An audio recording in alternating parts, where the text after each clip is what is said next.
Hello dear student, आज का अपना टॉपिक है HCl। हर प्रकार के गैस्ट्रोइंटेस्टाइनल ट्रैक्ट डिसऑर्डर के अंदर लगभग हम मानते हैं कि HCl का ओवर प्रोडक्शन होता है और HCl के कारण से मेजर डिजीज कंडीशन होती है, उसे बोलते हैं पेप्टिक अल्सर।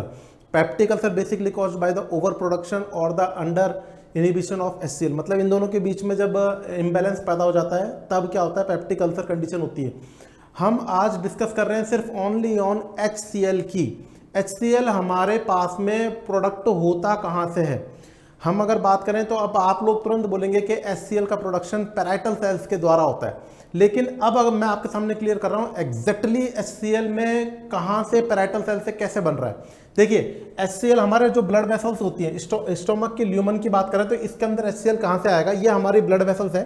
और ब्लड वेसल्स के अंदर आपको अच्छी तरीके से पता है कि यहाँ पर कंटिन्यूसली ये ऑक्सीजन, CO2 का बाइकार्बोनेट्स, क्लोराइड्स, इस प्रकार के एलिमेंट्स कंटिन्यूसली रनिंग में रहते हैं। CO2, O2, bicarbonates, oxygen and CO2। तो जैसे ही CO2 कहाँ पर आता है, CO2 आता है अपना पैराइटल सेल्स के अंदर, तो CO2 अटैच होता है H2O के संग में और फॉर्म्ड करता है H2CO3। H2CO3 का मतलब होता है कार्बोनिक एसिड। H2CO3 का मतलब होता है कार्बोनिक एसिड। किसके द्वारा होता है? कार्बोनिक एनहाइड्रेस के द्वारा। किसके द्वारा होता है? कार्बोनिक एनहाइड्रेस के द्वारा। और जैसे कार्बोनिक एसिड बनता है, ये एक अनस्टेबल कंपाउंड होता है। ये अनस्टेबल कंपाउंड है, हैंड टू हैंड डिसॉल्व हो जाएगा ये हाइड्रोजन आयन में और बाइकार्बोनेट्स आयनों में। बाइकार्बोनेट्स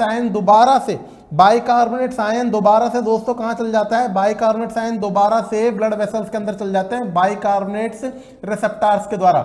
लेकिन अगर बात करें हाइड्रोजन आयन, ये हाइड्रोजन आयन प्रोटॉन पंप के थ्रू कहां पर आते हैं? ल्यूमन में। कहां पर आते हैं? ल्यूमन के अंदर। और ये रहा ल्यूमन में आपका हाइड्रोजन आयन। और अगर बात करें क्लोराइड आयन, तो क्लोराइड आयन आपके पास में ब्लड वेसल से डायरेक्टली कहां पर आते हैं? पैराइटल सेल्स में। और क्लोराइड चैनल के थ्रू किस में जाते हैं? ल्यूमन में जाते हैं। ये रहा आपका क्लोराइड। तो इस प्रकार से आपका फॉर्मेशन होता है HCl का, हाइड्रोक्लोरिक एसिड का फॉर्मेशन होता है। अब अगर क्वेश्चन अगर आपसे पूछे कि हाइड्रोक्लोरिक एसिड के अंदर या HCl के अंदर हाइड्रोजन प्लस आयन कहां से प्राप्त होते हैं, तो आपका आंसर होना चाहिए कार्बोनिक एसिड से प्राप्त होते हैं। और अगर बात करें कि क्लोराइड आयन कहां से प्राप्त होते हैं, तो आपका आंसर होना चाहिए ब्लड वेसल से प्राप्त होते हैं। कई बार इस प्रकार के क्वेश्चन आते हैं। धन्यवाद। जय हिंद, जय भारत।